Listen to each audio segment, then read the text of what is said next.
Back with views aboard Orion as the crew continues their midday meal.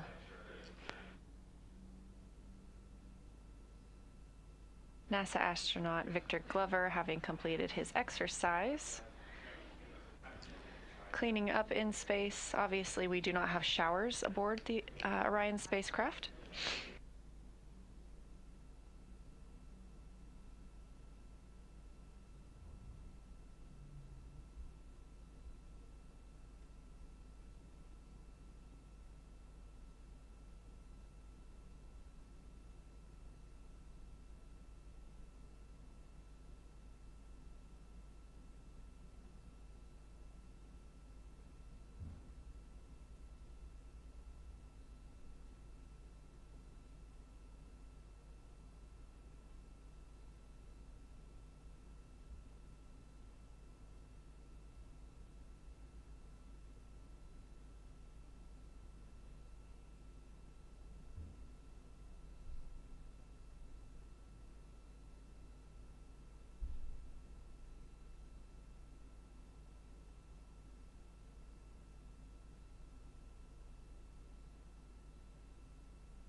This is Artemis Mission Control here at Johnson Space Center in Houston, Texas, getting a live look inside the Orion spacecraft. They are still... Integrity, toilet will be available throughout the LOS.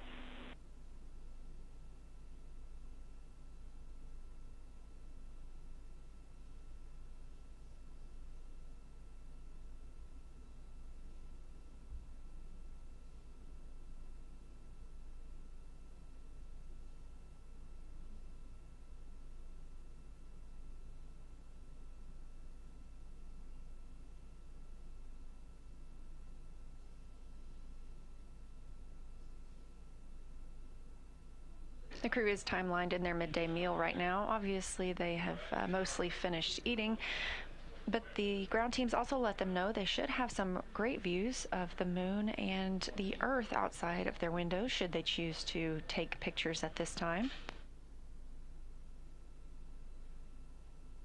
As we saw earlier, there are also timelined wastewater dumps from Orion, and during that time the crew is instructed to not use the toilet. So the crew is about to go into an LOS, loss of signal, while they're on the Deep Space Network, and the ground teams here were calling to let them know that there will be no wastewater dumps scheduled during that time, so they'll be able to use the toilet as they need.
This view outside the Orion spacecraft, you can see those solar arrays positioning. And a reminder, you can keep up with where Orion is at any time by visiting nasa.gov/track-Artemis. Currently, the spacecraft is 122,500 miles away from Earth and 146,000 miles away from the moon.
Up next on the Artemis II crew's timeline today will be the CPR demo.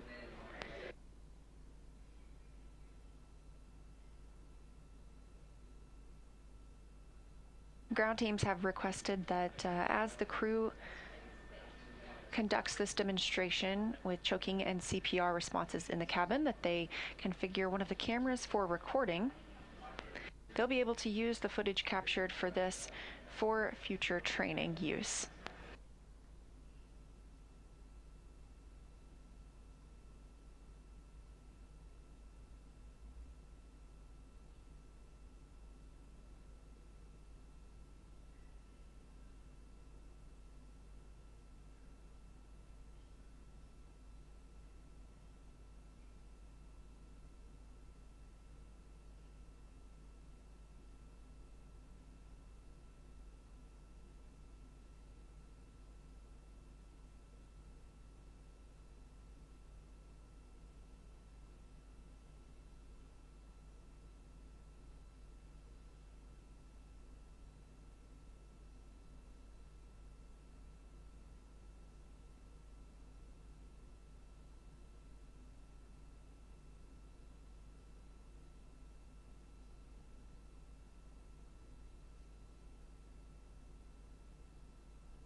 We are 2 days, 1 hour, 3 minutes into the flight of Artemis II, the first flight of crew aboard Orion.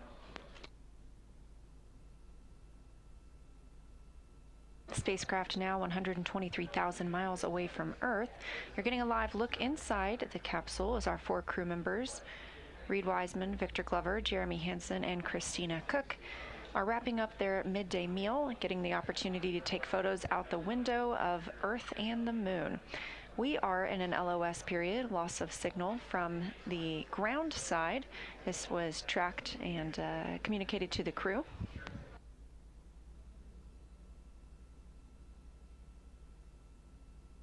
However, we do receive communications from the crew members. Obviously, we have their live video right now.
Inside Orion, you see they have dimmed the cabin lights. They have this option to allow them to get better views outside the window so there aren't any reflections from that lighting onto the windows. Being that we are 123 miles away from Earth and that distance continuing to grow, we are 145,000 miles away from the moon, and I think I previously said 123 miles from Earth. That's 123,000. So we are getting closer to that halfway point between the Earth and the moon.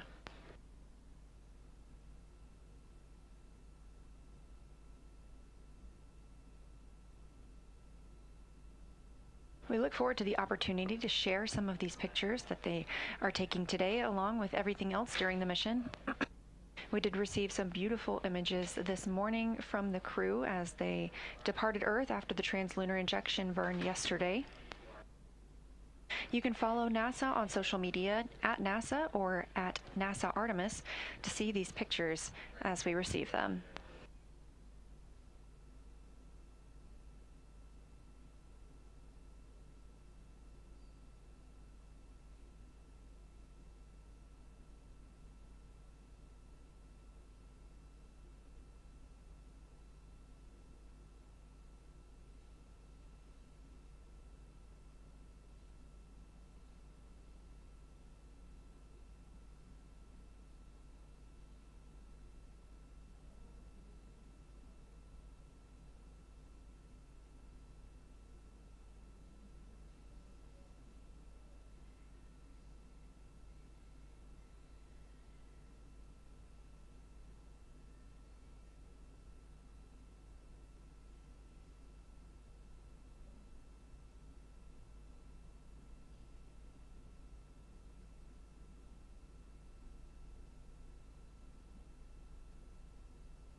This is Artemis Mission Control. Clearly, what you have on your screen is a visualization. We are in a loss of signal with the Artemis II crew and the Orion spacecraft. This was a tracked LOS while we are on the Deep Space Network. We expect to regain communications shortly. In the meantime, the crew using some of their lunch break to photograph Earth and the moon outside of the cabin windows.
This is Artemis Mission Control here at Johnson Space Center in Houston, Texas. Mission elapsed time of 2 days, 1 hour, 26 minutes of the flight of Artemis II.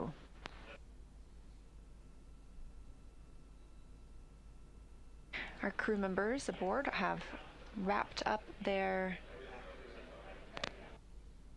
midday meals. They are now moving into the CPR demo. This allows the crew to practice how they would practice CPR should they ever have the need aboard the Orion spacecraft. They will record this for the flight teams here on Earth to analyze and use as future training. You also just saw some movement on the camera. They were moving the solar array wings into the safe harbor position. This is what we do when we expect any movement inside the spacecraft, whether that be exercise or something like this CPR demo. We won't have inside views during the CPR demo. Houston integrity in the blind. We are in 4100 coast default. 4 arrays are safe. Beginning the CPR demo now.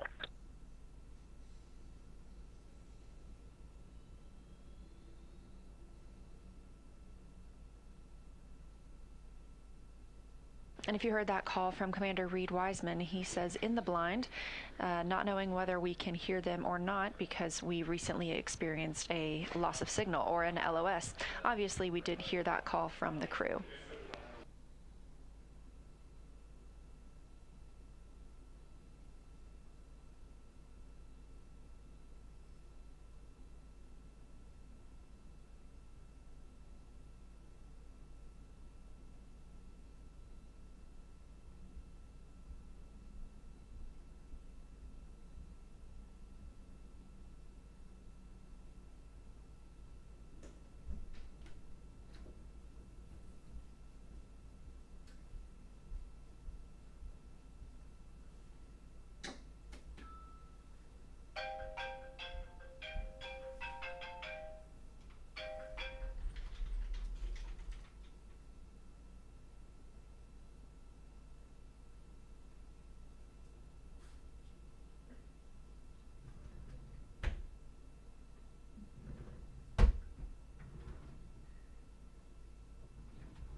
This is Artemis Mission Control here at Johnson Space Center in Houston, Texas. The crew aboard Orion conducting their CPR demo, learning how they would offer CPR to a crew member in need if the need ever arose on the spacecraft. Of course, this is just a demonstration and will be used for future training for future flyers.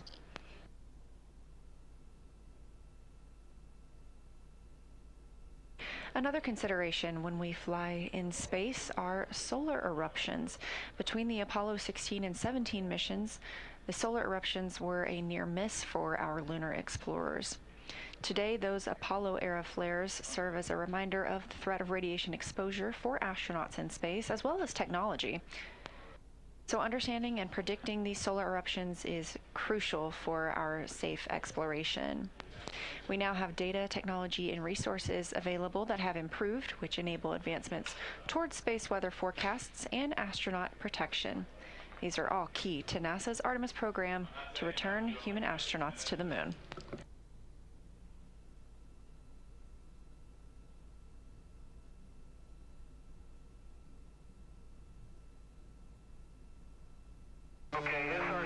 It's August 1972, and Ian Richardson, a future NASA scientist, is watching TV when the BBC announces the interference is caused by solar activity. He didn't know it then, but the sun had just erupted in one of the most powerful solar events ever recorded. There was no threat to humans because Earth's magnetic field deflects much of the sun's radiation. But the explosions were so powerful that intense radiation disrupted TV signals and caused radio blackouts. So what if you were outside Earth's magnetic field? On the moon and beyond, astronauts face the risk of extreme radiation exposure. Luckily, the intense radiation in 1972 occurred right between the Apollo 16 and 17 missions, when no astronauts were in their path.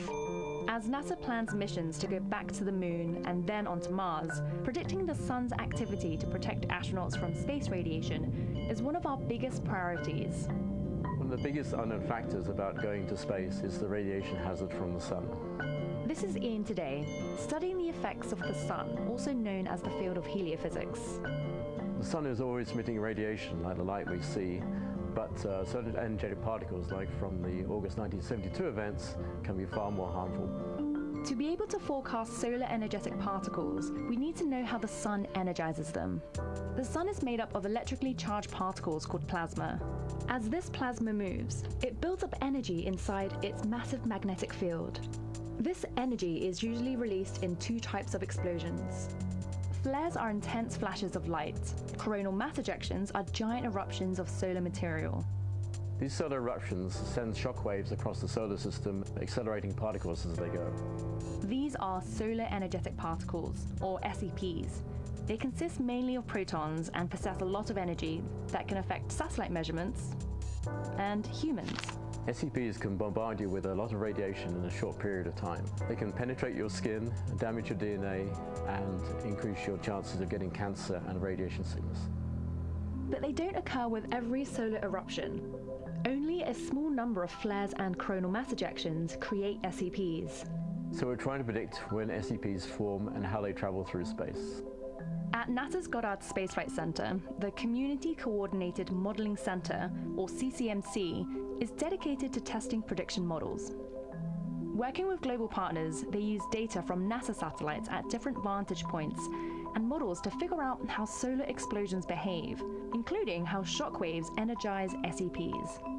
And as we get better at predicting, we get more time to prepare. Preparation for an SEP event, of which you may know that is already coming, and perhaps the magnitude as well, the technique that you would want to use is to put as much mass between you and the source. On the surface of the moon or Mars, astronauts can go underground or build shelter with local materials. But in transit, astronauts can only be protected with what's on the spacecraft. Which means that you might have elements on a spacecraft that have multiple purposes. NASA's space radiation specialists are testing different ways to do this. One strategy they tested on the Orion spacecraft involves crew members barricading themselves with as much mass as possible in the center of the spacecraft. Other possible techniques in development include vests that add mass and electrically charged surfaces that deflect particles. In terms of radiation protection and radiation mitigation, the factor of time is extraordinarily important. The Sun has a natural 11-year cycle that transitions through low and high activity, which is indicated by the number of sunspots on the surface.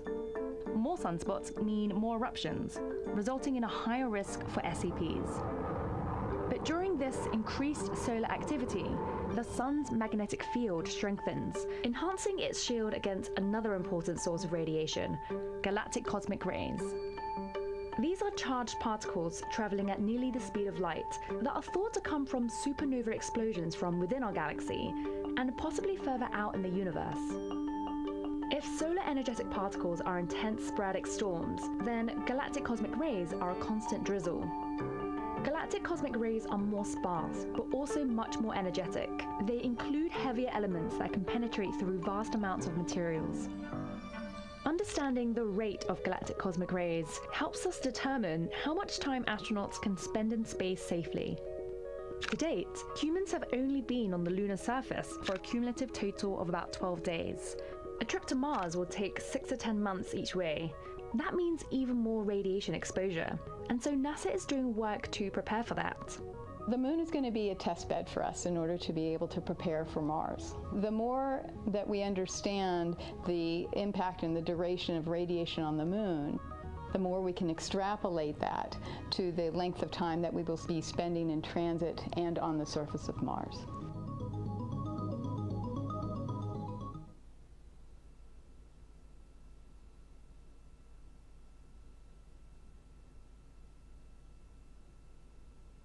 You're looking at a live view of the outside of the Orion spacecraft. Specifically in this frame, you can see the European Service Module and the Orbital Maneuvering Service engine.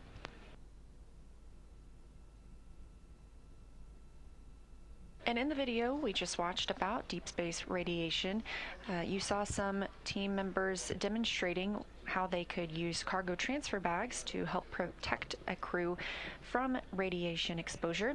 That is something that this crew will test out as well. On Flight Day 8, they have a radiation shelter demo timelined.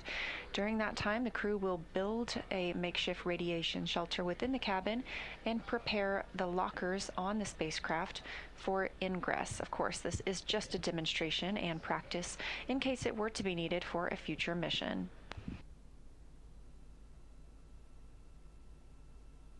Orion is currently traveling 3,246 miles per hour, 125,130 miles from Earth, and 144,220 miles away from the Moon.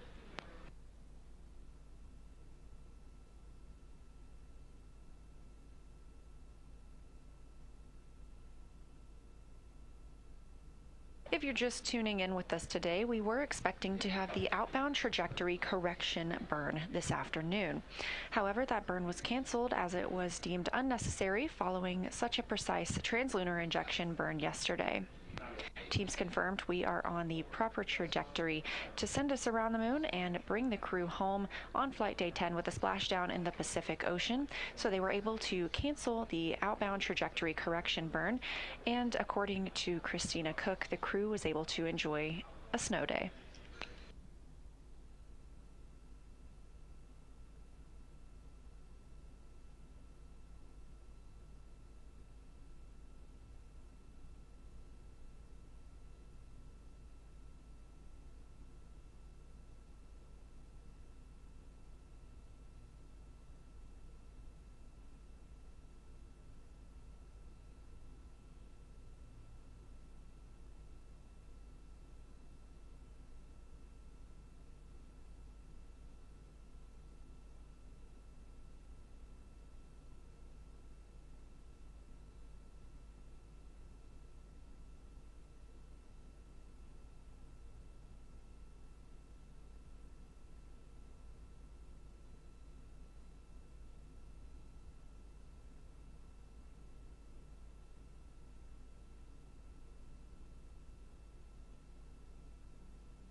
hasta la mañana afuera, Frank.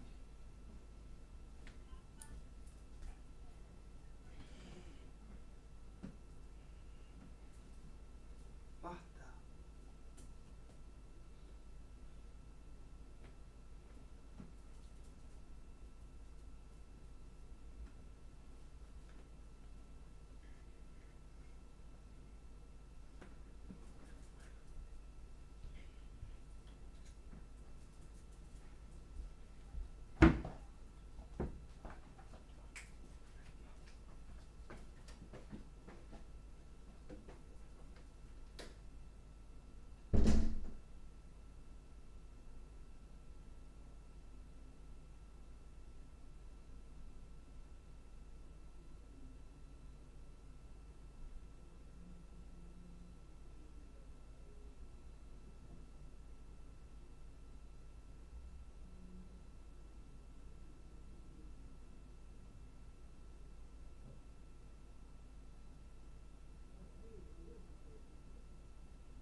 This is Artemis Mission Control at NASA's Johnson Space Center in Houston, Texas. The Orbit 1 team is currently on console, but you'll see a lot of activity happening in the room as the Orbit 2 team comes in to begin their shift. Of course, Mission Control is staffed 24/7 while in flight with Orion, and just down the hall we have the International Space Station Flight Control Room, which has been staffed 24/7 now for over 25 years.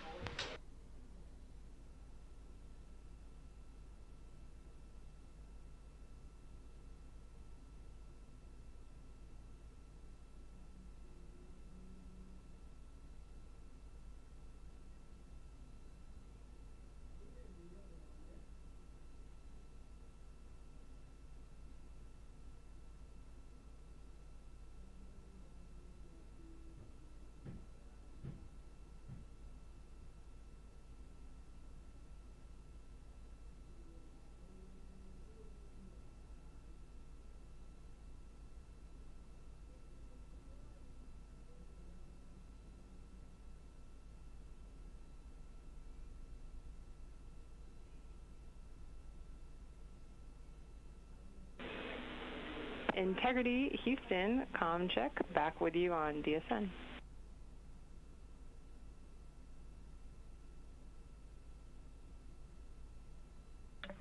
We have you loud and clear. Fantastic.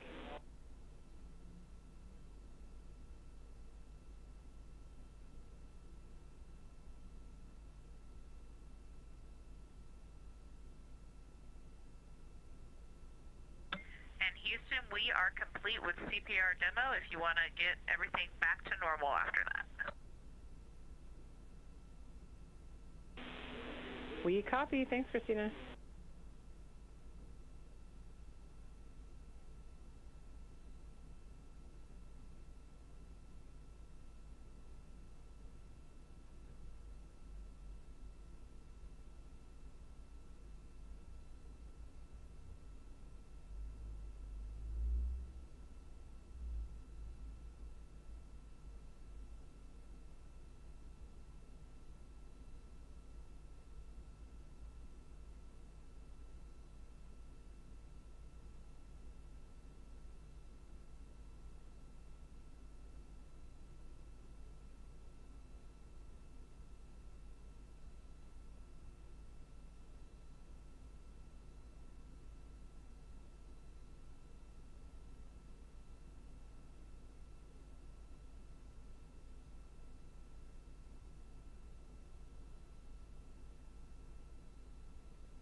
This is Artemis Mission Control here at Johnson Space Center in Houston, Texas. We have reestablished communications with the crew after an expected loss of communication through the Deep Space Network. We are now back in full communication with them. The crew reported they just completed their CPR demo. Again, just a practice of how they would execute CPR in the Orion cabin if need be. They were able to film this and will share it with the ground after their flight.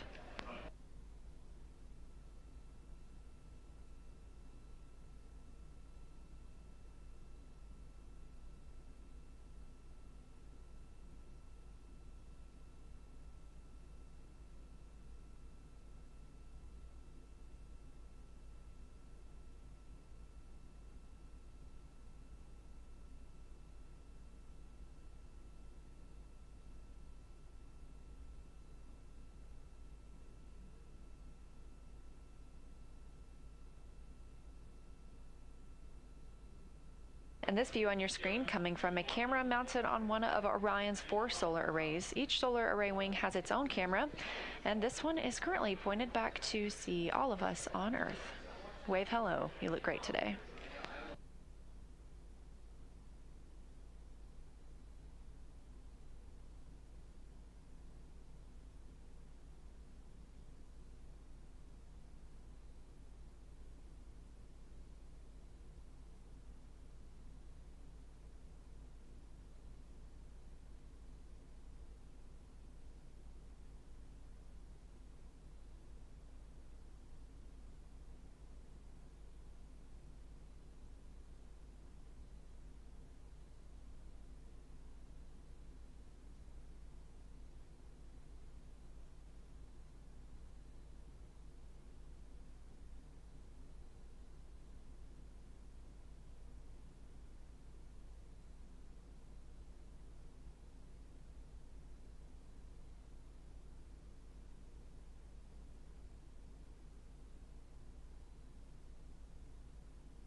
Houston, we're just curious about toilet. Is it off, hands off right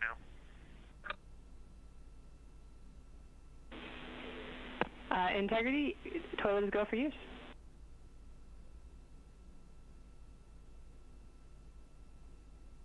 Okay, integrity copies.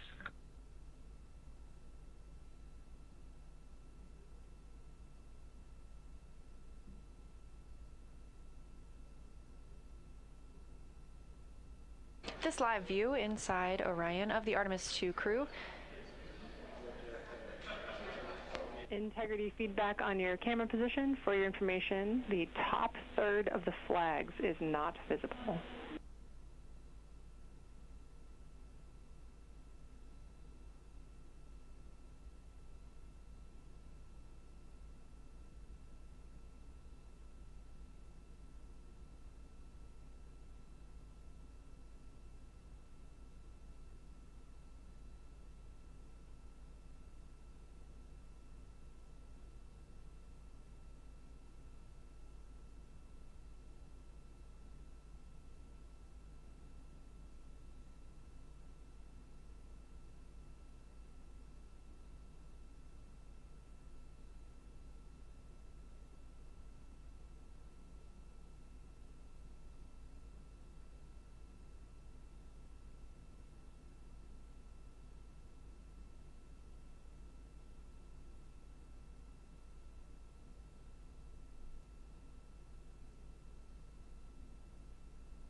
And now where you're placing the flags, I can see all of them.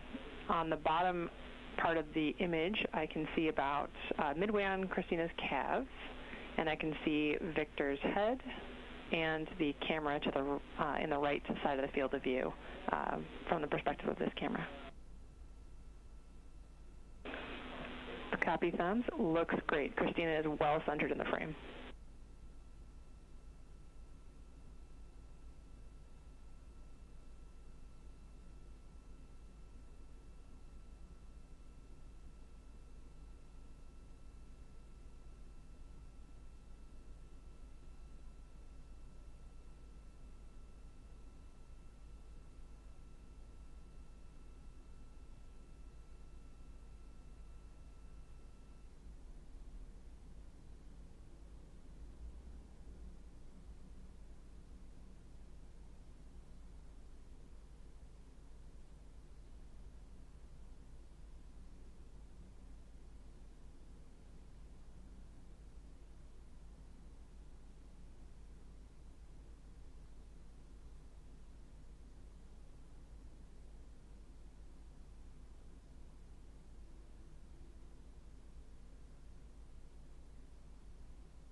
This is Artemis Mission Control. Here at Johnson Space Center in Houston, Texas, the Orbit 1 team is handing over to the Orbit 2 team, now arriving on console. A live look inside Mission Control. We are now 2 days, 2 hours, and 35 minutes mission elapsed time since Orion launched atop the Space Launch System from Kennedy Space Center in Florida. Our Artemis II crew is well on their way to the moon, now 127,840 miles from Earth and continuing to grow as the distance to the moon shrinks, currently 142,294 miles away.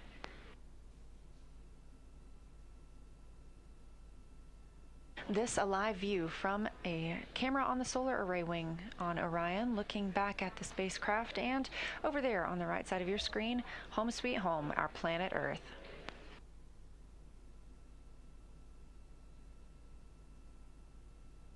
Earlier today, we were expecting to conduct the outbound trajectory correction burn. However, because our translunar injection burn yesterday was so precise, that outbound trajectory correction burn today was canceled, considering it not needed.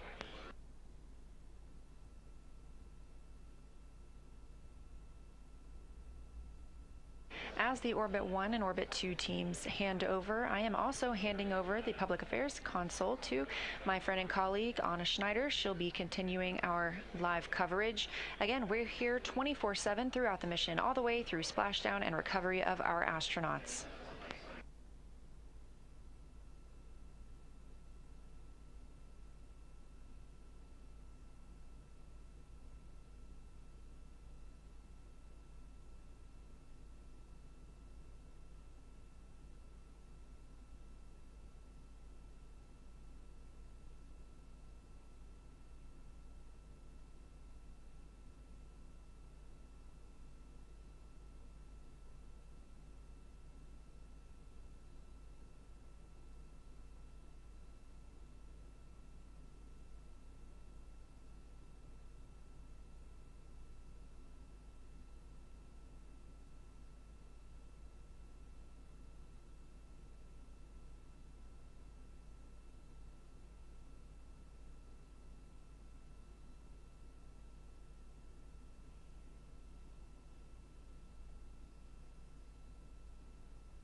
Houston, Integrity, can you please verify toilet is available?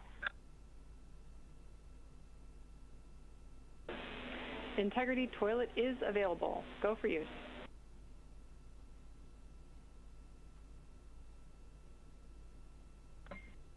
Thank you.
Integrity Houston, just wanting to let you know that we are going through our flight control room handover. I am bidding you farewell and appreciate getting the opportunity to support you thus far. And I'm leaving you in the amazing, capable hands of your favorite CTO. Have a good night.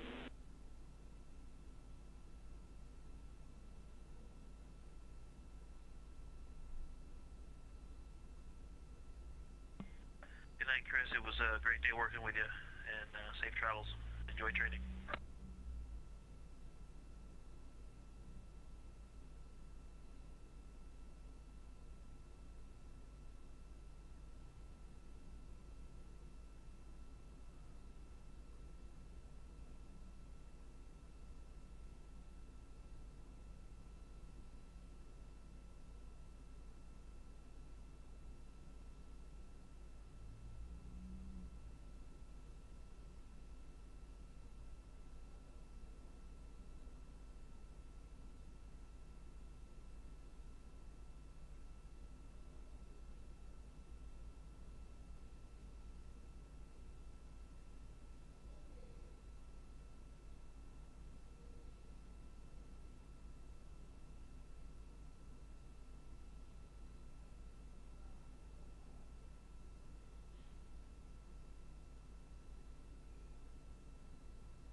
Integrity Houston, voice check on 1. We're setting up for S-band DFQ.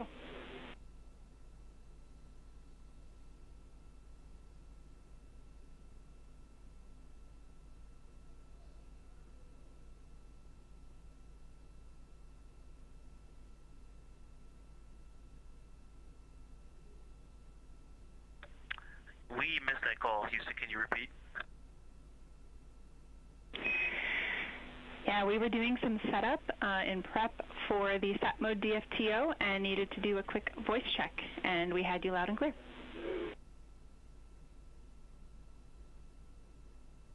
We have you the same, and I have 21.1.10 up on DU3 lower, and I am ready whenever you are. Please give us a call when you're ready.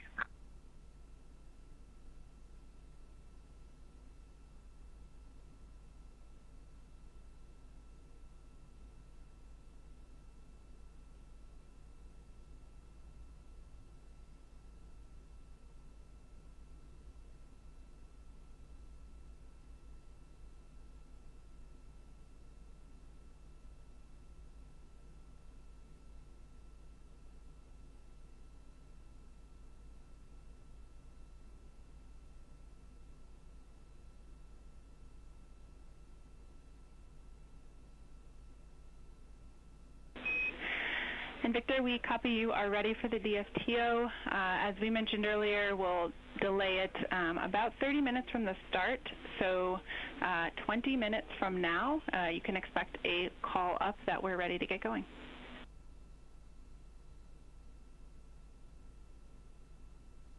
That sounds great. It's good to hear your voice, Jackie. How are we doing so far? It's great to talk with you, and doing great. Keep it up.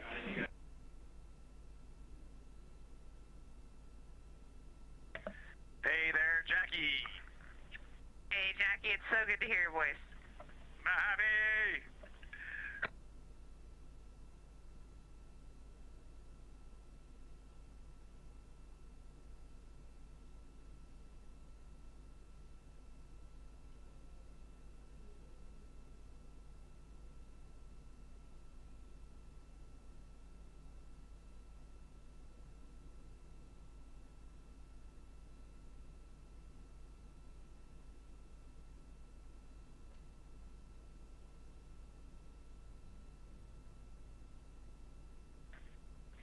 Houston integrity for acoustic monitor question. Go ahead for acoustic monitor.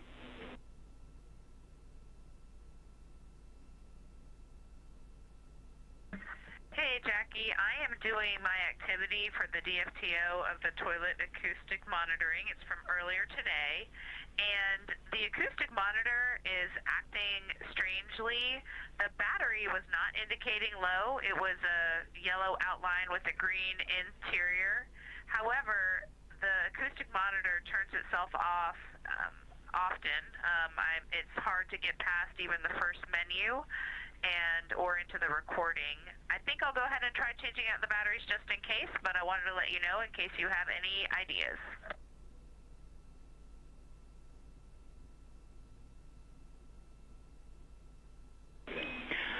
Okay, Christina, we copy on the acoustic monitor.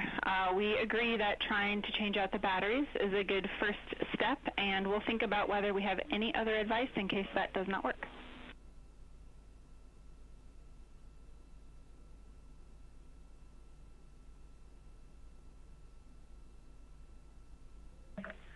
Copy, thanks.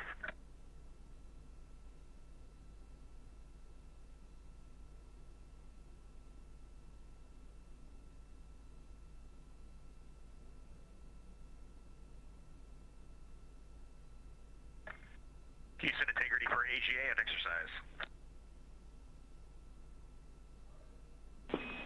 Go ahead.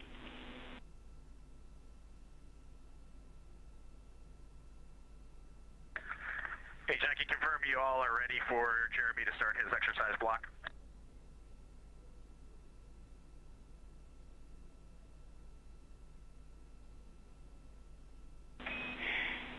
Hey, great question. Thank you for checking. We still have a couple of things to configure before we're ready for active exercise.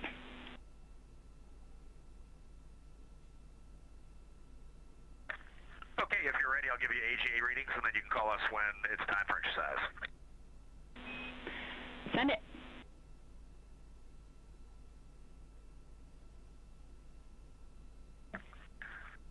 Carter, CO2 is 2.0, O2 19.7. Cabin pressure is 14.1, and temp is 76.1.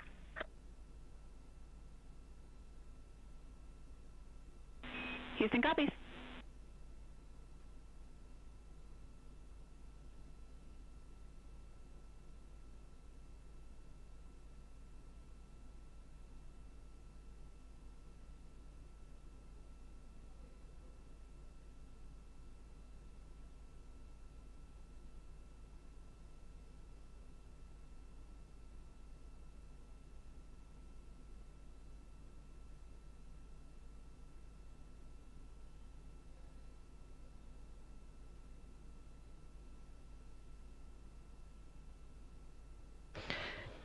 Good evening from Mission Control Houston inside the Artemis Flight Control Room. I'm Anna Schneider with NASA Communications, and the Orbit 2 team of flight controllers has recently come on console and have completed their handover with the Orbit 1 team. The Orbit 2 team on console is being led by Flight Director Paul Kanya. And next to the flight director there on your screen, you can see the Capcom or capsule communicator, who is Jackie Mahaffey, and she is the individual that is communicating directly with the crew on board the Orion spacecraft as it makes its way to the moon as part of the Artemis II mission. Jackie Mahaffey also served as the Artemis II training lead, so she has worked pretty closely with both the crew and the flight control teams as they prepared for this Artemis II mission. We are now 2 days, 2 hours, and 54 minutes into the Artemis II mission, following a launch at 5:35 p.m. Central, 6:35 p.m. Eastern on April 1st. The Orion spacecraft, which was named Integrity by its crew, is currently about 128,000 miles away from Earth and has about 141,000 miles between it and the moon. HHP views Jeremy's about to start exercise. He's okay with that. Up to you, though.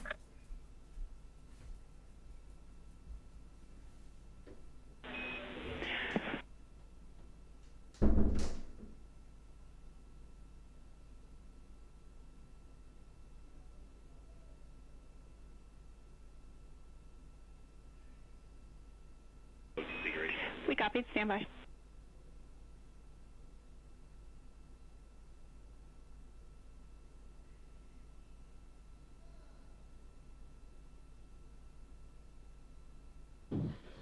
And you just heard some communication there from NASA astronaut Reid Wiseman, who is the commander of the Orion spacecraft, down to the team here in Mission Control Houston. They have been discussing some upcoming exercise activities. So on the timeline, CSA, or Canadian Space Agency astronaut Jeremy Hansen, is scheduled to complete his daily exercise, and then Christina will complete her exercise as well. The crew uses a device known as the flywheel on board the Orion spacecraft to complete that exercise every day. While Christina and Jeremy complete their exercise, NASA astronaut Victor Glover is also scheduled to complete a SATBAN, or a search, acquire, and track DFTO, or developmental flight test objective. And then a little bit later in the day, NASA astronaut Reid Wiseman and NASA astronaut Victor Glover will also complete some checkouts of medical devices. And then all 4 crew members will work to complete some pre-lunar flyby cabin configurations as they continue on into their day.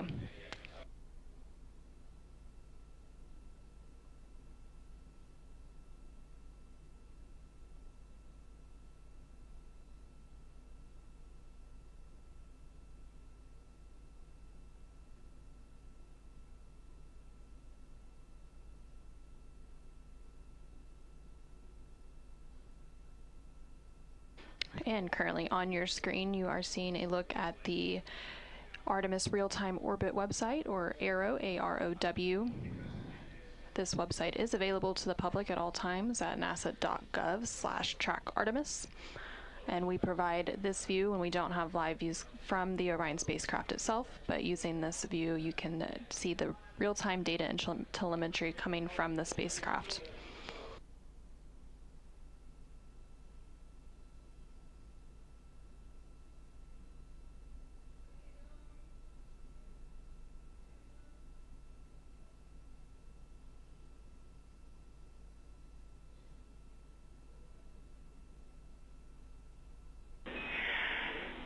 Integrity Houston for timeline, big picture this afternoon.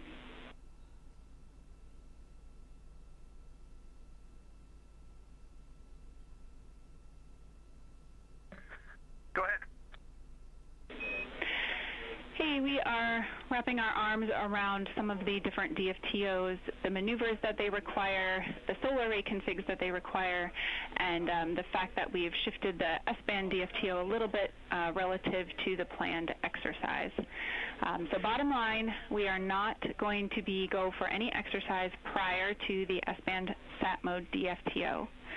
And during that DFTO itself, we go to VLDR, so we do not want the streaming set up from Orion integrity because we don't have the bandwidth for it. After S-band sat mode DFTO, there will be a bit of a window to get exercise in, and then once we head into the EMERCOM DFTO and D5 camera imaging maneuvers, we will need to stand down from exercise again. How copy?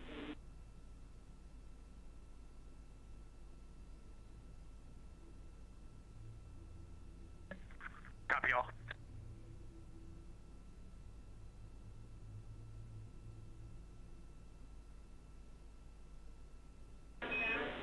All right, and we still expect to pick up with sat mode in 10 minutes.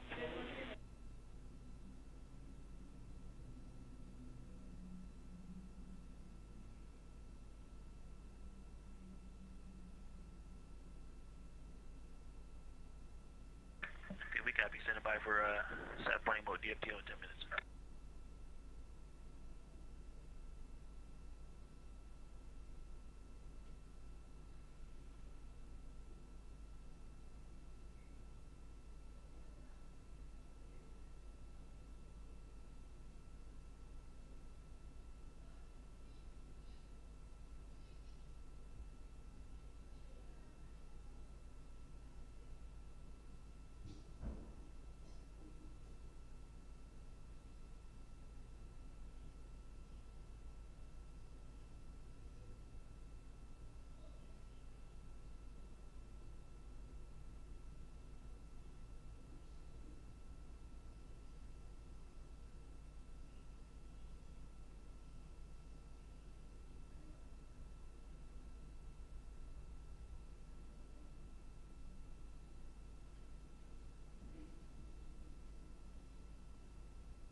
Integrity Houston for Victor and the SAT mode DFTO.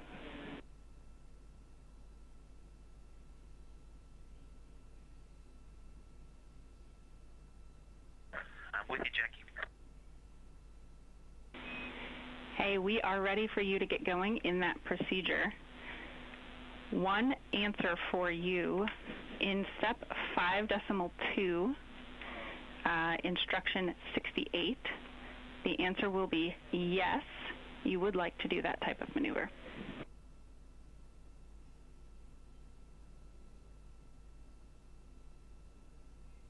Yeah, Jackie, I'm sorry. We're sharing PCDs up here, and so I currently don't have one. I'm operating off of DU3 only. But Weed has one and a pencil out now. Can you just repeat that whole transmission? Yep, and I think this is one we should have comms so we could also remind you right beforehand. But in instruction 68, the question is, will maneuver be a rotation around the biased tail to sun vector? And the answer is yes.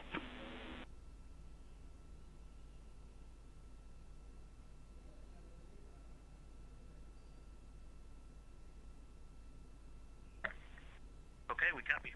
Thank you. Any other data I need before I get started with this procedure? Nope, that's it, and we're ready for you to begin.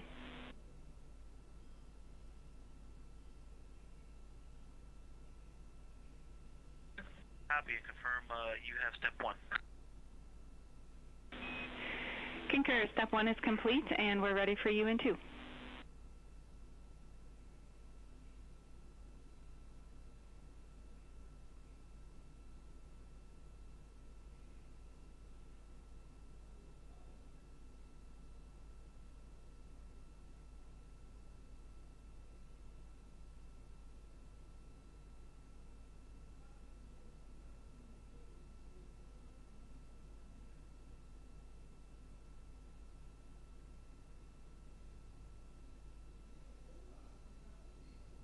This is Artemis Mission Control in Houston, Texas. You have been hearing some communications between NASA astronaut Victor Glover, who is serving as the pilot on board the Orion spacecraft, and the Capcom or capsule communicator here in Mission Control, who is currently Jackie Mahaffey, which you can see there in the center of your screen.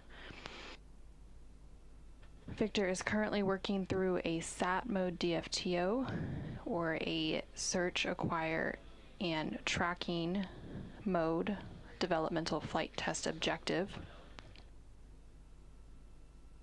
During this DFTO, Victor is working to reconfigure the S-band communication system on board the Orion spacecraft.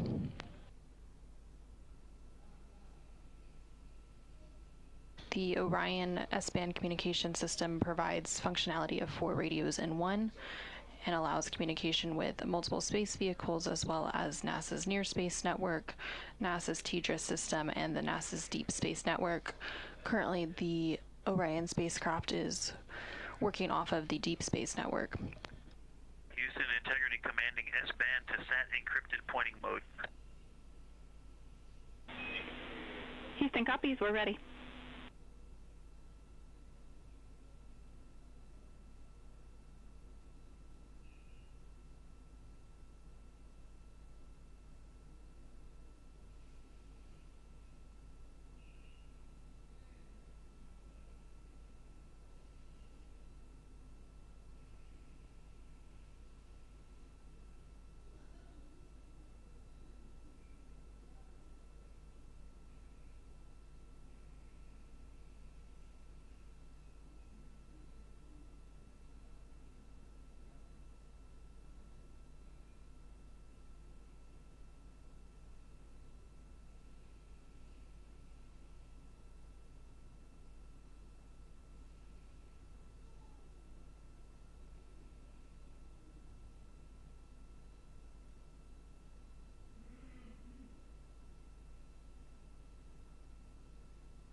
locked. It was 2 minutes 45 seconds.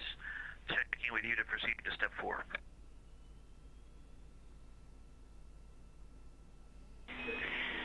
Houston, we have you loud and clear. We're ready for step 4. And Victor, could you read the instruction number of your step 4, please?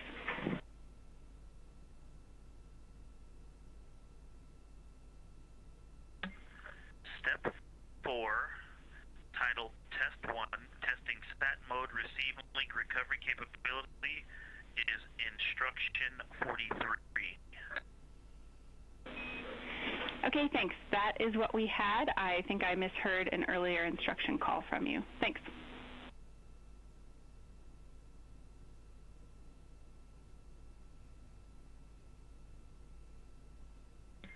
That may have been just me telling you I was on the instruction that said to check with MCC, and that was a couple of instructions back.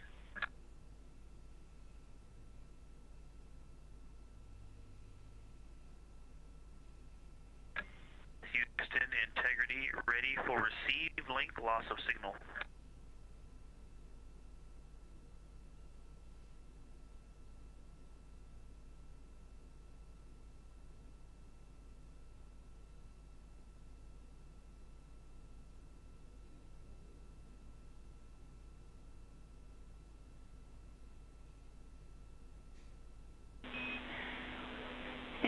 Integrity, we copy. From the ground, we will implement the loss of signal. You can expect a 5 to 10 minute LOS and expect you may see your antennas cycling through looking for the signal.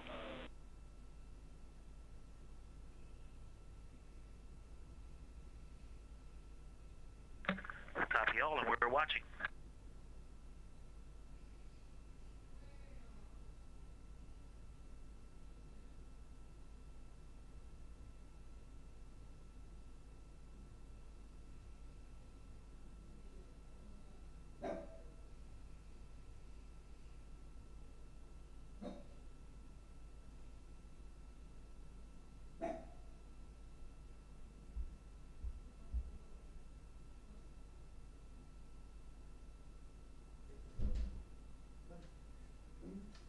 This is Artemis Mission Control in Houston, Texas. On board the Orion spacecraft named Integrity, NASA astronaut Victor Glover continues to work through the SAT mode DFTO, or the Search, Acquire, and Tracking Developmental Flight Test Objective.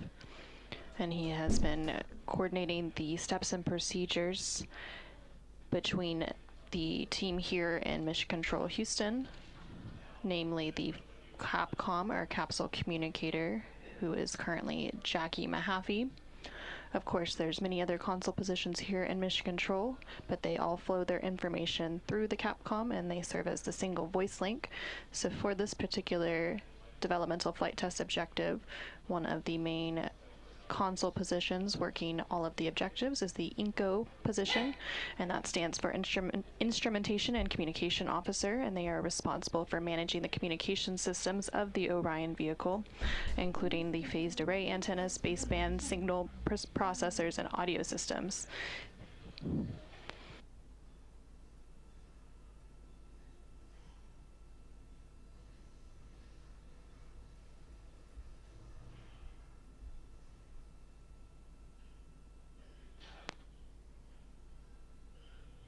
Working alongside the INCO console position for this developmental flight test objective is the GC, or Ground Control Officer.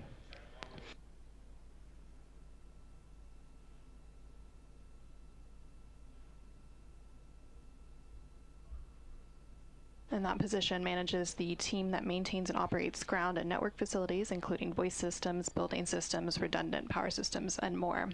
And there you're currently seeing a live look inside the Artemis Flight Control Room here in Mission Control Houston, and it's actually just down the hall in the same building as the International Space Station Flight Control Room, which is continuing to monitor the operations of the International Space Station and that crew. So currently there are 2 different NASA crews flying in space.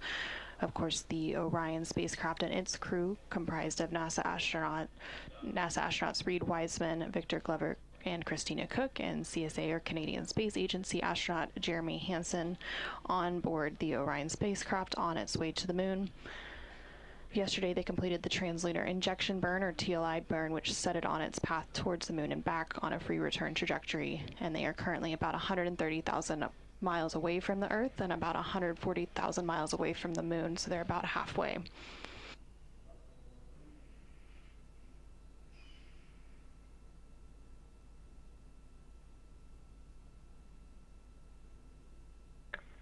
Houston Integrity, I am holding in instruction 59, checking with you to proceed to step 5.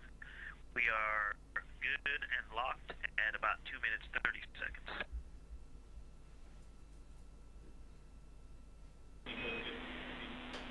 Victor, we have you loud and clear as well, and we are ready for you to proceed to step 5.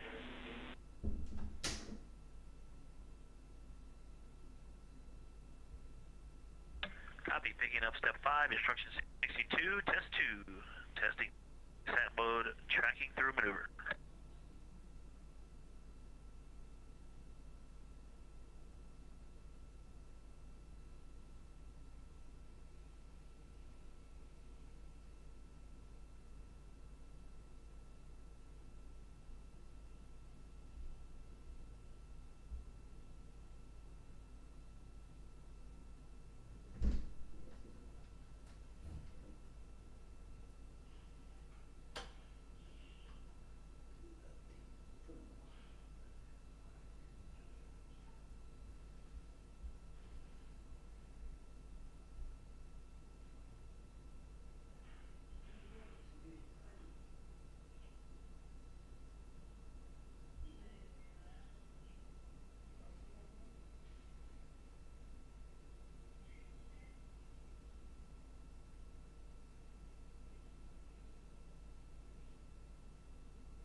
Victor, we had you loud and a little choppy, but copied. You're ready to proceed to step 5.5, and we are ready.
Houston integrity comm check. Integrity Houston, we have you a little quiet, but clear.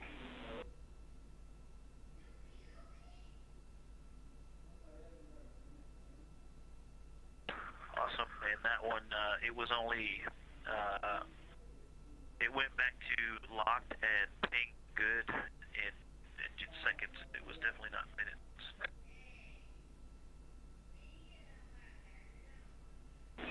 Houston copies.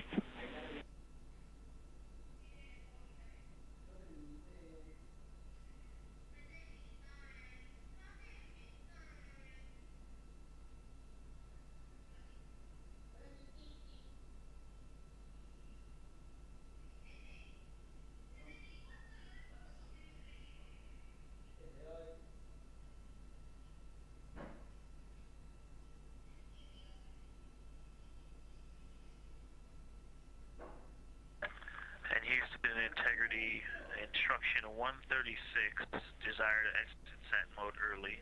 How would you like me to answer that question? Yep, we would like you to answer yes. We'll go ahead and try to buy back a little bit of time by not waiting for those bailouts.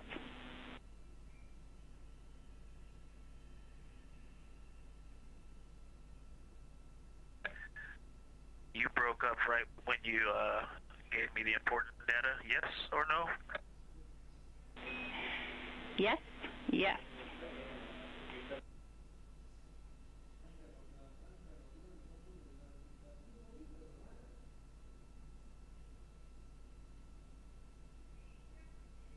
Copy, exiting sat mode early.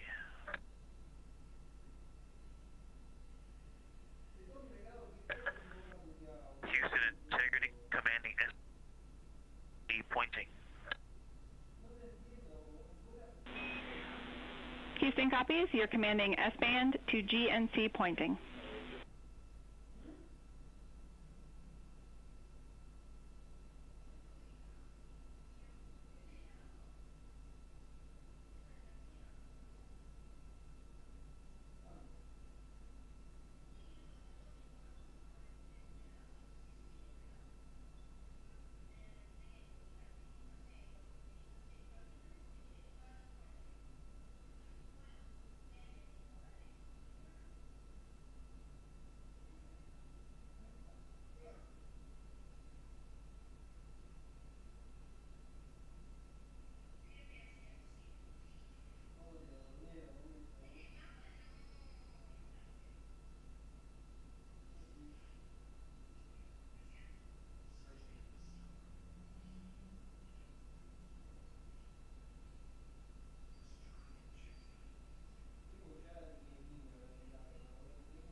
DFTO is complete.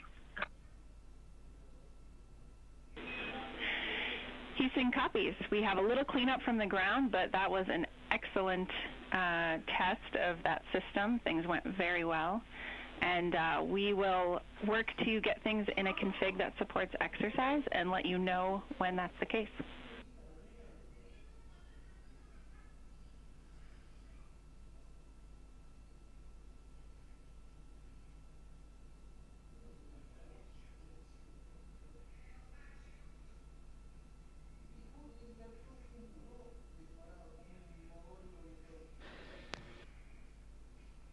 This is Artemis Mission Control in Houston, Texas. We just heard some communications between NASA astronaut Victor Glover on board the Orion spacecraft and the Capcom or capsule communicator here in Mission Control, Jackie Mahaffey, as Victor was completing a developmental flight test objective for the SAT or search, acquire, and tracking pointing mode. And during this objective, Victor... For a quick science observation. Go ahead.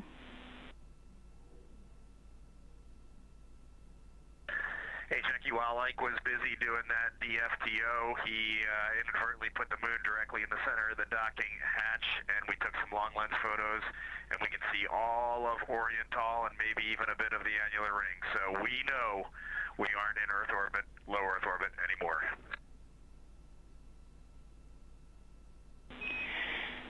Some faces just lit up at the science console, and we appreciate the call and look forward to the photos.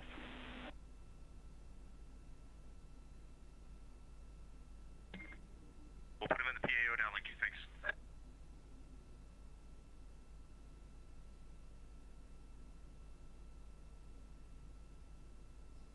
And Houston Integrity just finalizing the DFTO. Something that was not cleaned up in the procedure. Maybe it's a part of your ground cleanup, but we put seats 1 through 4 in listen on OE2. Just wanted to know if you're going to clean that up or if I should command them back to the way the procedure started.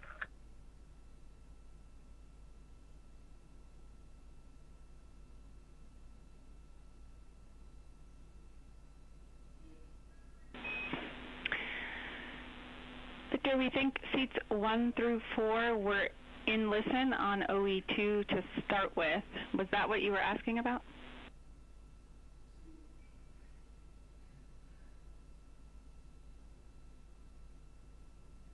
Hey, firm. Yeah, the procedure commanded them to listen. I actually don't remember when they started. I thought I saw them in something other than listen. I thought they were in off, but I'm not sure. If you're happy with them the way they're configured now, I will leave it alone.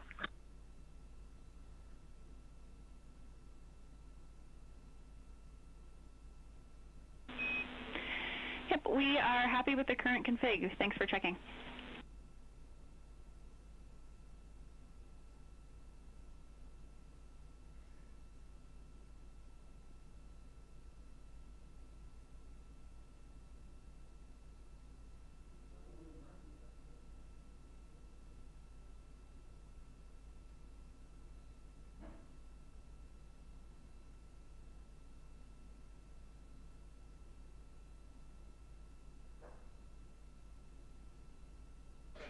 Again, this is Artemis Mission Control in Houston, Texas.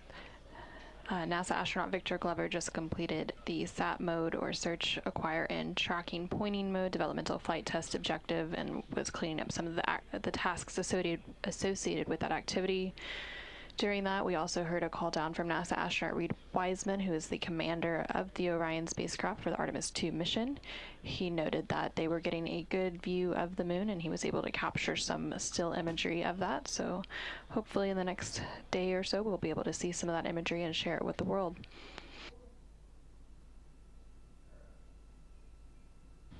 The team here in Mission Control is also working to reconfigure some of the spacecraft so that CSA or Canadian Space Agency astronaut Jeremy Hansen can complete his scheduled daily exercise using the flywheel device.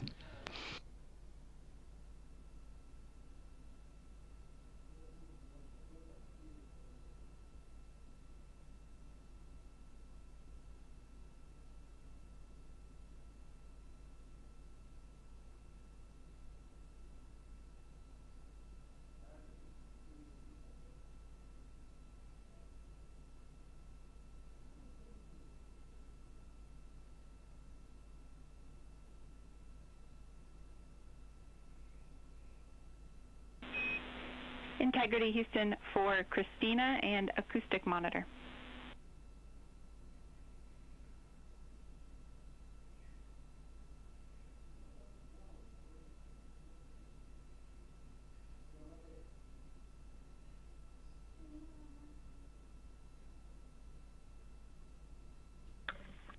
Go ahead.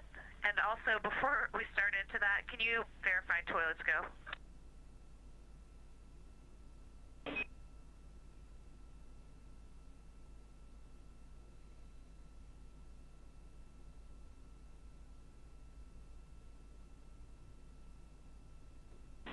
Checking.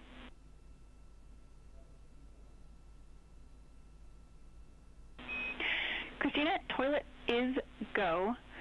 We are okay giving you a blanket go for the toilet at this point. We will call you if we need you to have a period of stand down.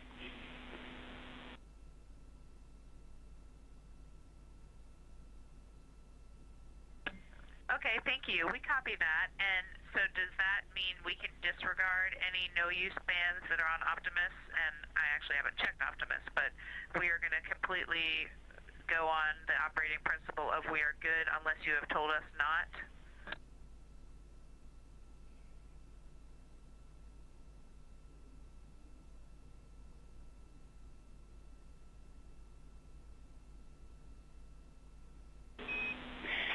Christina, affirm. You can ignore the toilet unavailable for wastewater dumps in the crew band, and we'll try to have a little better story for you tomorrow morning on the rationale and what the plan will be going forward.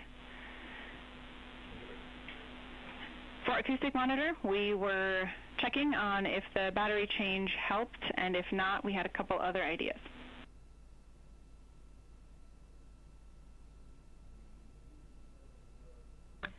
Yes, Jackie, I was just waiting on that DFTO to be over to give you a call about it. Changed out the batteries, had the same issue, but kind of persisted, and what was happening was it was just turning off randomly at different times, but usually very early on in the record process, and never actually was successful recording. I continued to try, did a couple hard restarts, taking out batteries, putting them back, and eventually was able to get all 5 sample locations recorded. I did do them individually just to make sure that I got the 5 recordings and didn't lose them all if it shut down in the middle of one. Will that be okay?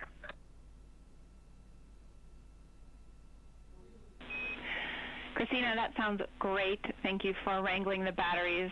And a little bit of intel we had was that sometimes those batteries do have difficulty seating. So maybe one of the swap outs helped a little. But if in future activities it continues to be a struggle, there is an option to power via the PCD. So just let us know.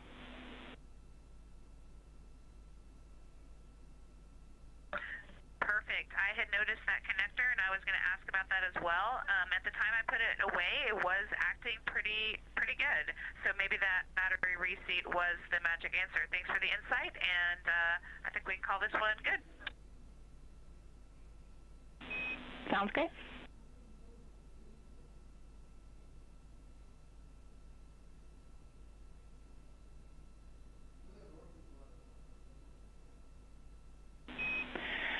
Christina, one more follow-up on the acoustic monitor. When you recorded the toilet, did you do it by opening the lid or pulling the funnel off?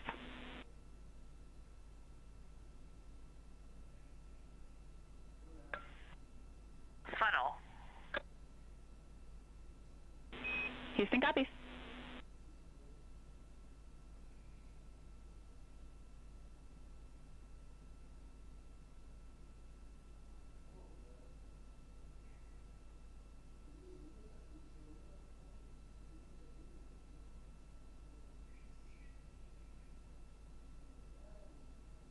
This is Artemis Mission Control in Houston, Texas. We just heard some communication there between NASA astronaut Christina Koch, who is one of the mission specialists aboard the Orion spacecraft, and the Capcom or capsule communicator, which you can see there on the center of your screen, Jackie Mahaffey. Christina is currently working through another developmental flight test objective related to the toilet acoustics.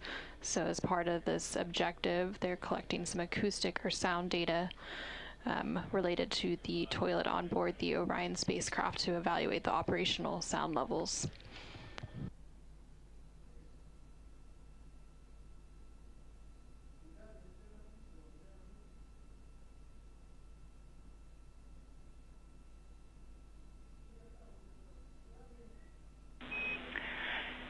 Integrity Houston, for exercise, arrays and ARS are configured. You are go for exercise. And let us know if you'd be willing for us to come on board.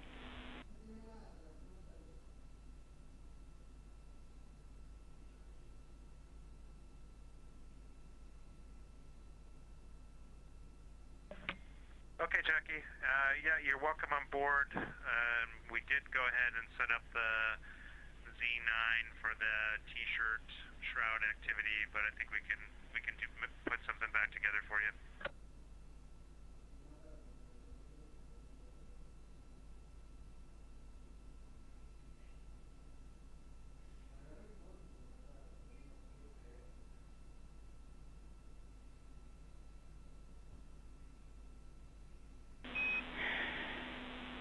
Jeremy, for clarification, are you reporting that you completed the Z9 shroud build, or were you in the middle of it and would need to tear down to set up cameras?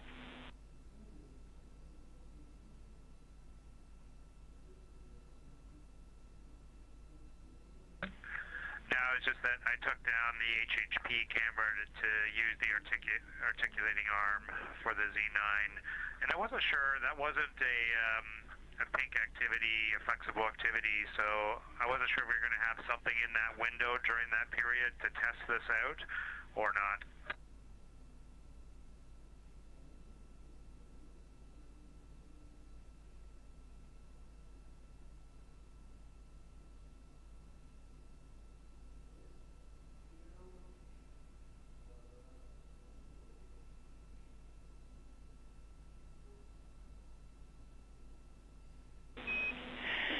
Jeremy, it was absolutely okay to set up the Z9 shroud early, and really it's just a spatial logistics check there, so we didn't need a particular target, and if you are happy with how you would set that up on the flyby day, then you are welcome to take whatever you need to set up other cameras.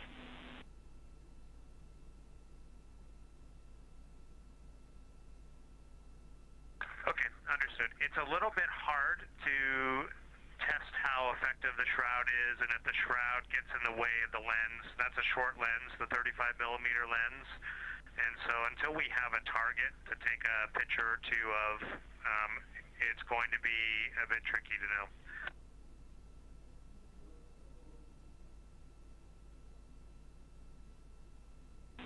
Houston copies.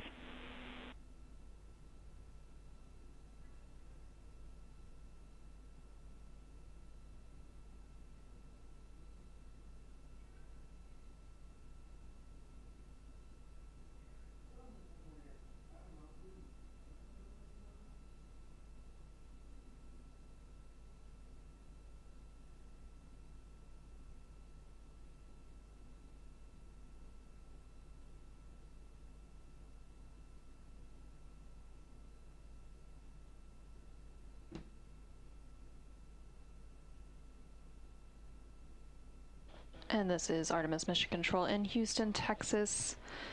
There is some communication there between CSA, or Canadian Space Agency, astronaut Jeremy Hansen and the Capcom, or capsule communicator, here in Mission Control, discussing a Z9 shroud. That was a timelined activity for the day, where Jeremy was assessing a makeshift shroud setup for the upcoming lunar flyby scheduled for flight day 6 to help capture better sunrise and sunset imagery and avoid some glares on the window.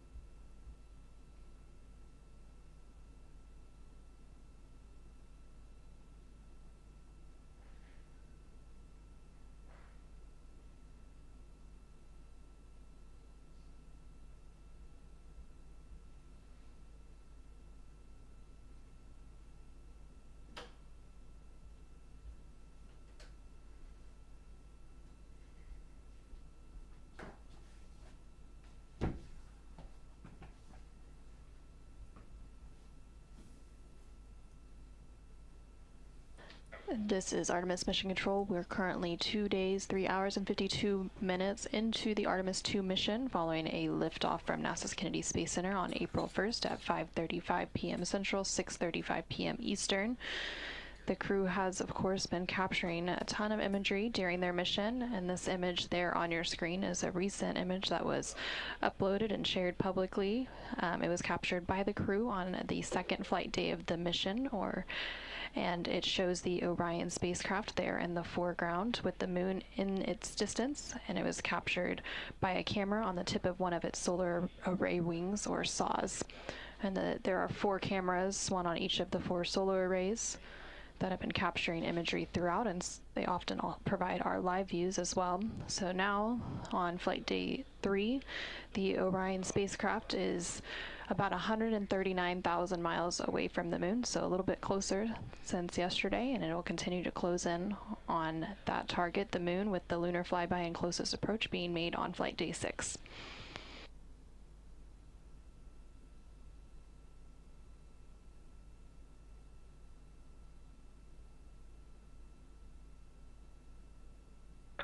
Houston, please confirm good video.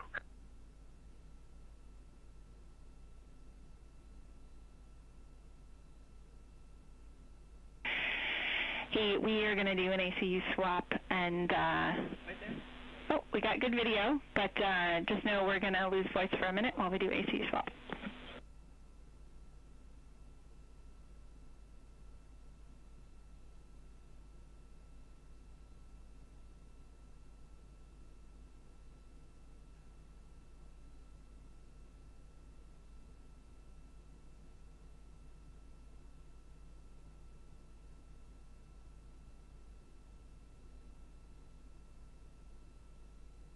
And there on your screen, you're now seeing a live look inside the cabin of the Orion spacecraft. Again, that spacecraft was named Integrity by its crew. And so you can see a live look as the 4 crew members, NASA astronaut Reid Wiseman, Victor Glover, and Christina Koch, along with CSA, or Canadian Space Agency astronaut Jeremy Hansen, work through the remainder of their activities for their day as they are starting to round out flight day 3. On the left-hand side of your screen, you can see NASA astronaut Victor Glover there. Integrity, Houston, voice check after ACU config.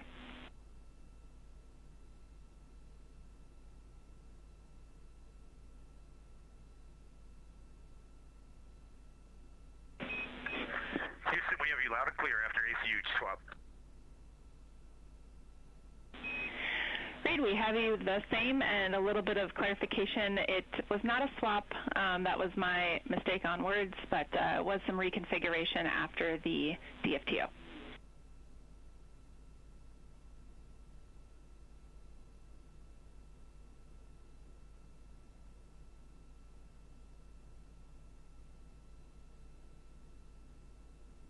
And there you can see NASA astronaut Jeremy Hansen giving a thumbs up to the screen, acknowledging the words that just came up from Capcom capsule communicator Jackie Mahaffey here in the room, who you can see on the bottom right-hand corner of your screen. Also, in the live view inside the Orion spacecraft, you can see CSA, or Canadian Space Agency astronaut Jeremy Hansen as he sets up to complete his daily exercise using the flywheel device. The flywheels uses a series of pulleys along with a torque limiter, which is encased in a frame about the size of an extra large shoebox, which functions like a rowing machine. And so each of the crew members typically has a scheduled block of exercise time each day, and so Reid and Victor have already completed their exercise for the day, and then Jeremy and Christina will complete it now in the second half of the day.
now the CO2 reading is 1.2 at the start of exercise.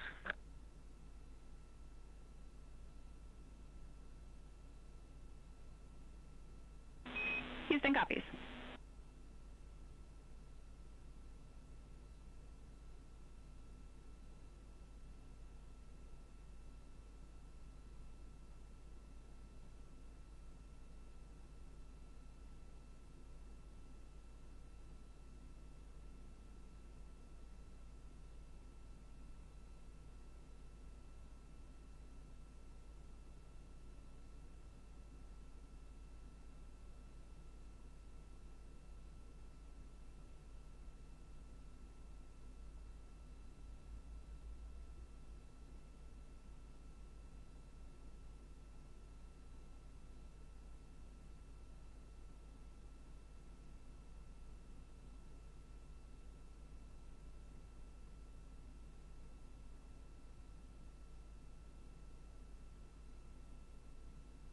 And this is Artemis Mission Control. There on your screen, you can see NASA astronaut Christina Koch floating into view and now disappearing out of view again. And then on the bottom right-hand corner of your screen, you can also see a view inside Mission Control here in Houston, and that is the Capcom console. And next to that is the Flight Director console. So the Flight Director for the Orbit 2 ship, which is currently on console, is Flight Director Paul Kanya. The Capcom or Capsule Communicator is Jackie Mahaffey. And then also joining Jackie on the Capcom console is NASA astronaut Tracy Dyson.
There on the center of your screen, you can see Canadian Space Agency astronaut Jeremy Hansen as he uses the flywheel exercise device. To use this device, the crew places a strap between their feet, and then they pull on the strap, which allows them to perform different types of exercises, including aerobic, resistive, and rowing exercises. By strapping their feet against the footplate of the device, they can also use the bar to perform exercises such as bicep curls, bent over rows, and deadlifts. And then using a harness, the crew can also perform exercises such as squats and calf raises.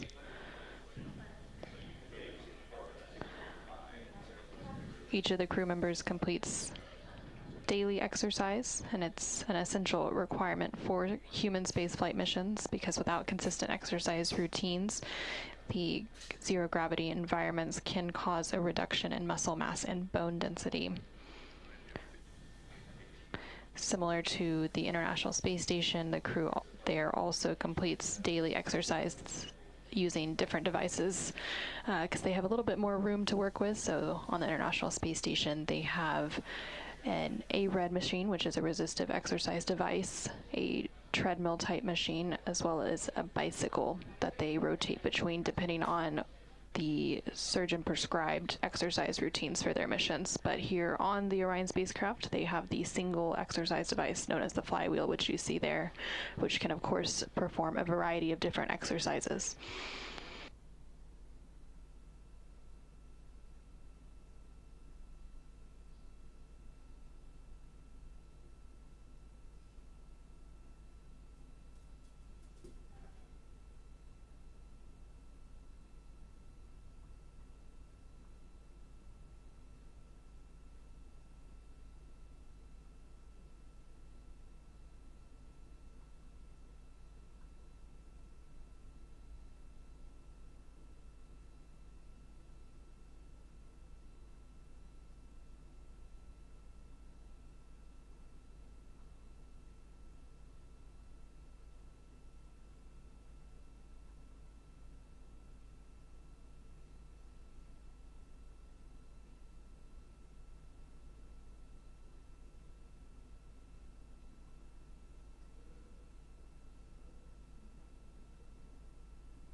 What was your flight note number? Integrity Houston, we are going to put in work a wastewater dump.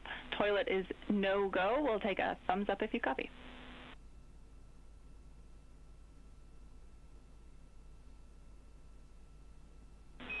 Copy thumbs.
This is Artemis Mission Control in Houston, Texas. We are currently 2 days, 4 hours, and 23 minutes into the Artemis II mission, following a liftoff at 5:35 p.m. Central, 6:35 p.m. Eastern from NASA's Kennedy Space Center in Florida. The crew is currently awake and working through their timelined activities for the day. Canadian Space Agency, or CSA, astronaut Jeremy Hansen is currently completing his daily exercise. There's also some checkouts of medical devices taking place. And then earlier in the day, the crew also completed a CPR demonstration. And then originally planned for today was an outbound trajectory correction burn, but it was determined that that burn was no longer needed due to the accuracy of the TLI, or translunar injection burn, which took place yesterday, April 2nd. The next burn on this outbound journey to the moon is scheduled for flight day 4, and that will be the outbound trajectory correction 2 burn.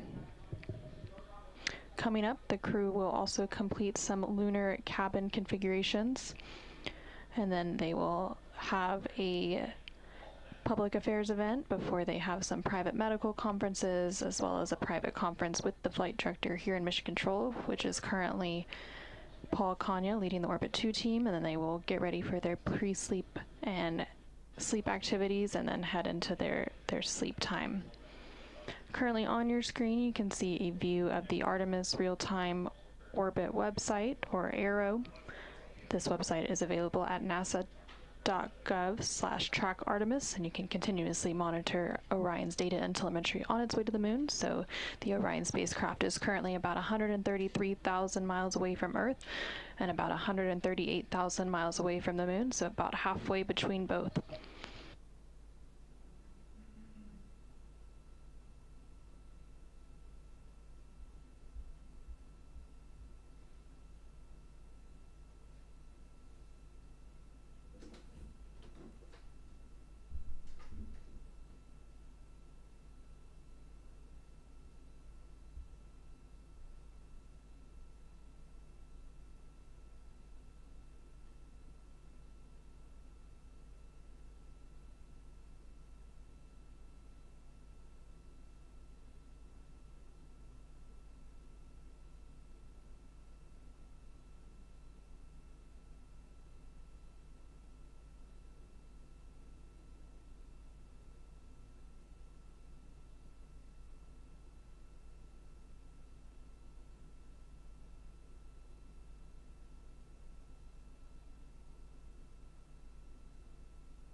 On 1 for hygiene towel quantities.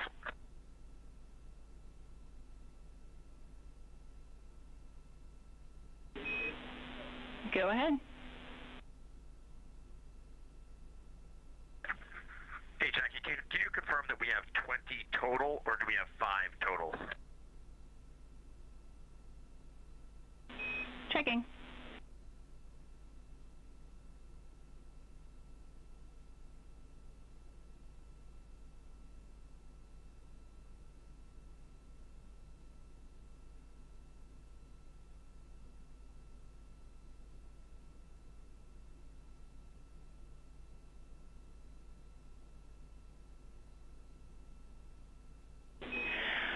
Integrity Houston, no action on the enabled ECLIS caution related to the wastewater dump, and we'll look at it from the ground. Copy that.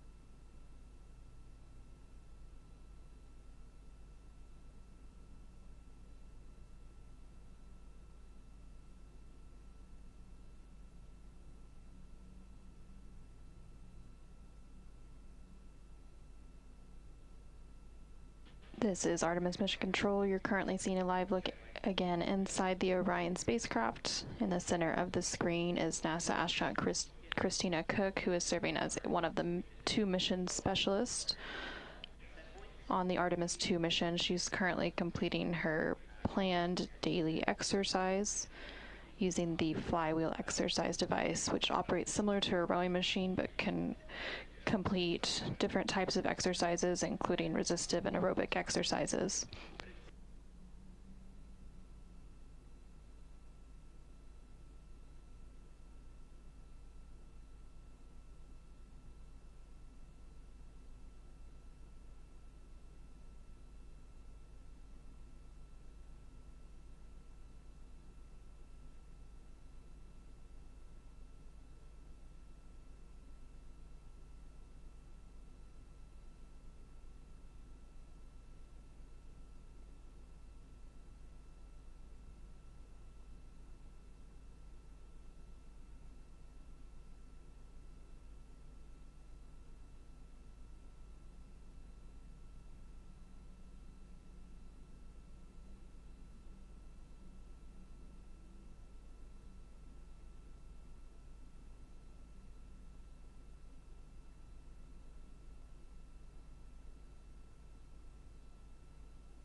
Integrity Houston for a hygiene towel answer.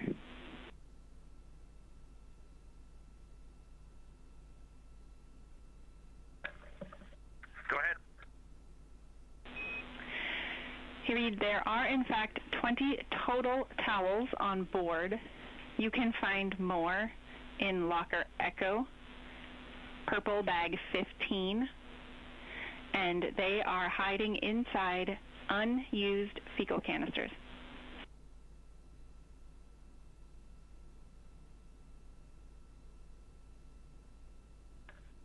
Okay, outstanding. Thanks, Jackie.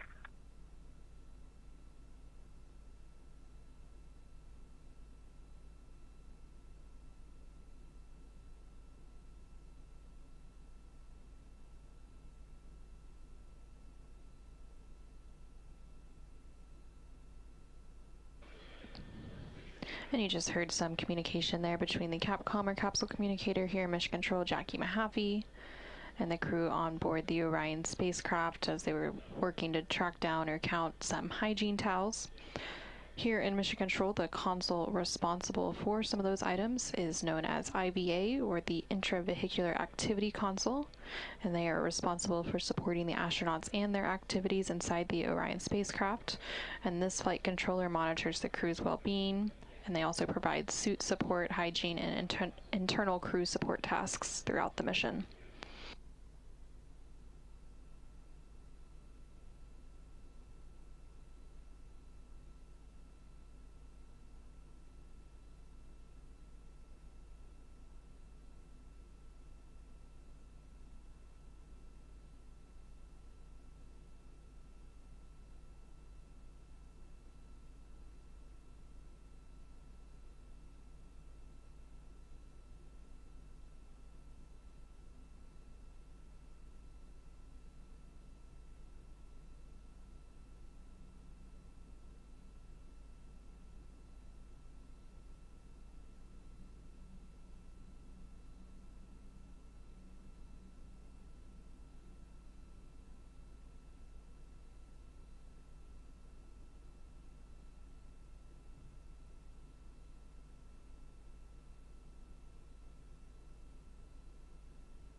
suggestion for lunar cabin config. Go ahead. Hey, with the delays to exercise, curious if you have thoughts on how we handle the pre-lunar flyby cabin config, or we can make a suggestion if you need one.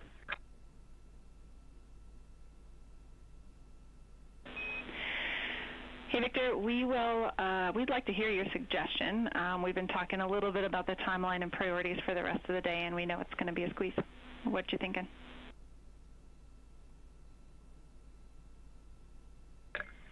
We'd like to finish the exercise and delay starting that cabin config, if that's okay with the science team.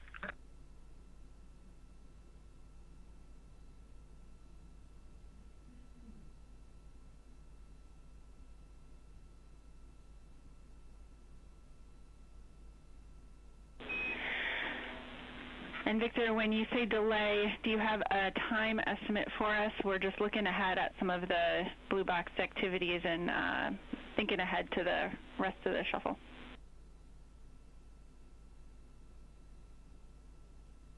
Yeah, we were thinking 10 minutes, but that's why if you have a recommendation, we will take your recommendation.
Integrity Houston, for timeline, we are okay with flying the lunar flyby cabin config about 10 minutes to the right.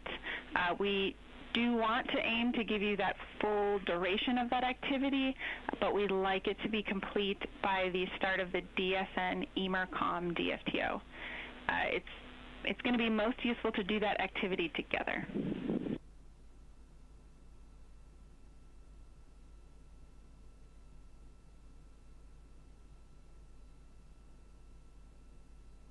That's what we were planning, and then if we need to throw a couple of minutes into lunar flyby cabin config later, we might call you back about doing that too. But okay, we'll slide it to the right 10 minutes, and we'll be done by DSN EMERCOM checkout. Sounds like a plan.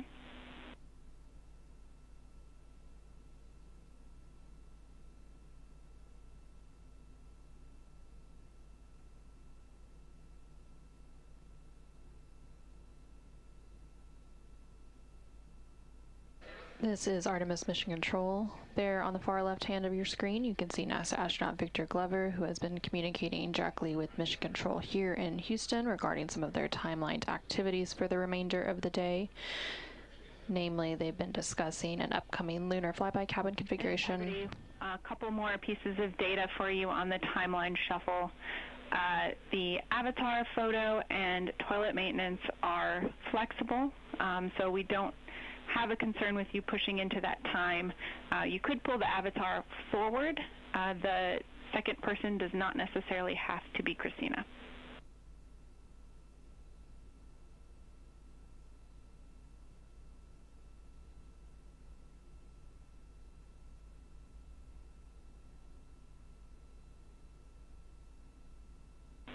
Copy, Tom.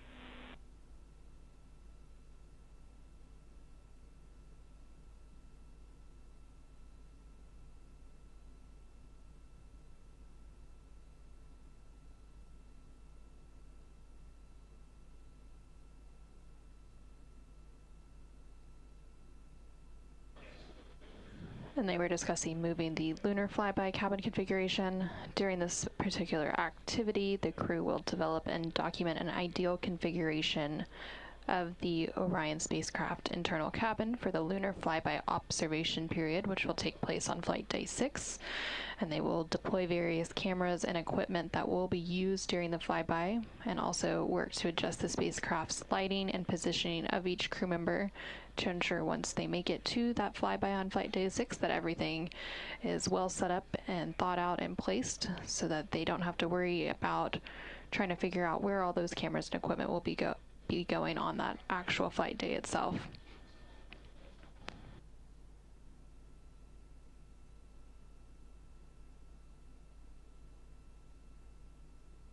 There was also mention of some activities related to Avatar, and this refers to a science investigation flying on Artemis II.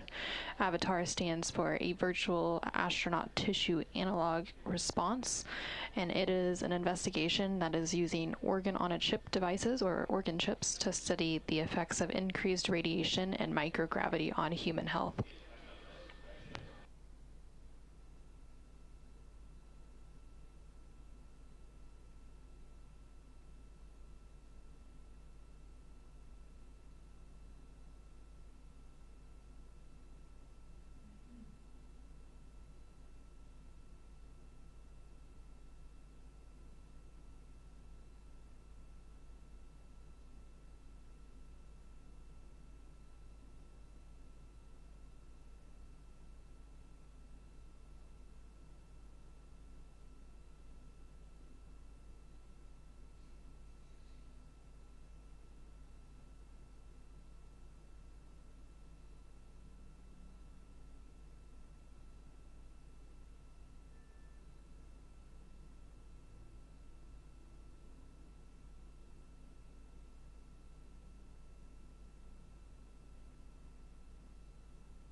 for AGA. We're ready.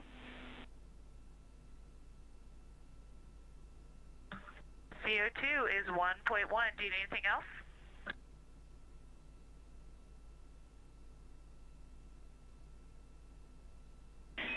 Hey, Christina, we copy CO2, and we will take the other main constituents there.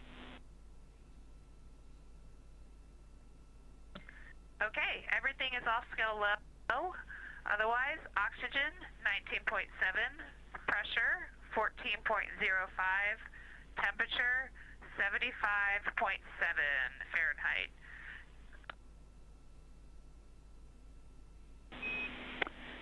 Christina, we copy, and just a follow-up on that, we are pretty interested in keeping tabs on the temperature, so that's why we'll continue to ask for that full suite. And also, the wastewater dump is complete, and toilet is go. Copy all. Yeah, thanks for that clarification. We were wondering, since you mentioned temperature, I did want to clarify that the side of the vehicle that AGA is on is much warmer than the other side where the vents are, the diffusers are. So just mentioning for your awareness that we feel that temperature isn't necessarily consistent across the vehicle.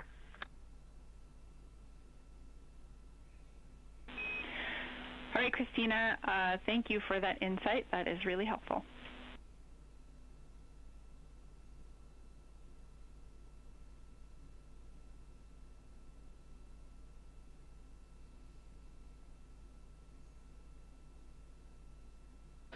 This is Artemis Mission Control in Houston, Texas. We just heard some communication there between NASA astronaut Christina Koch, currently on board the Orion spacecraft, and also seen there in the center of your screen.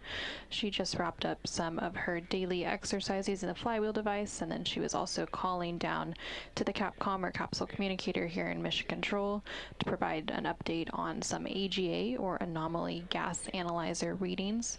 And these readings are provided periodically throughout the day, and they are monitored and tracked by the EECOM, which stands for Emergency Environmental and Consumables Manager here in Mission Control, and they are responsible for the internal thermal control systems, air and water supply, and purification systems. And the equivalent to that position in the International Space Station Flight Control Room just down the hall is Ethos.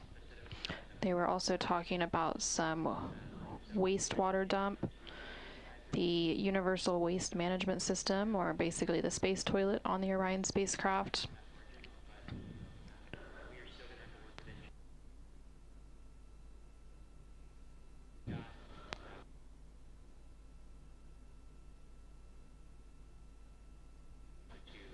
And the space toilet, or the Universal Waste Management System, typically dumps that wastewater every day overboard. It's vented overboard, much like what happened during the space shuttle era. Now the crew is gonna start working on their pre-lunar flyby cabin configuration activity, so they're going to be deploying some cameras and other equipment that they plan to use during the flyby on flight day 6 to just ensure that they know where everything should be set up, where it should go, and where each crew member should be stationed for that observation period. And we're currently about 2 days, 4 hours, and 51 minutes into the Artemis II mission. The Orion spacecraft carrying the 4 crew members who you currently see on your screen are about 134,000 miles away from Earth, and they have about 137,000 miles between them and the moon. So pretty soon they will actually be closer to the moon than they are to Earth, and we do expect them to pass that milestone in about 31 minutes.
one for lunar flyby setup.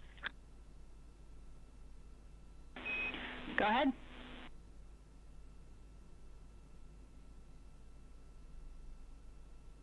If you still have the HHP, we're wondering, in Jeremy's position, if he's looking out the window there, will the moon be right side up or upside down? We have a great view. We're checking.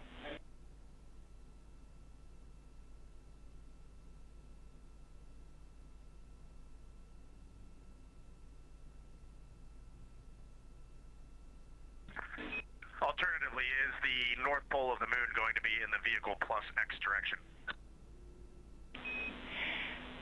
Yeah, we're going to go with the first way you worded the question and say affirm it's upside down in the position Jeremy is in right now. So if he flips over, it'll be right side up.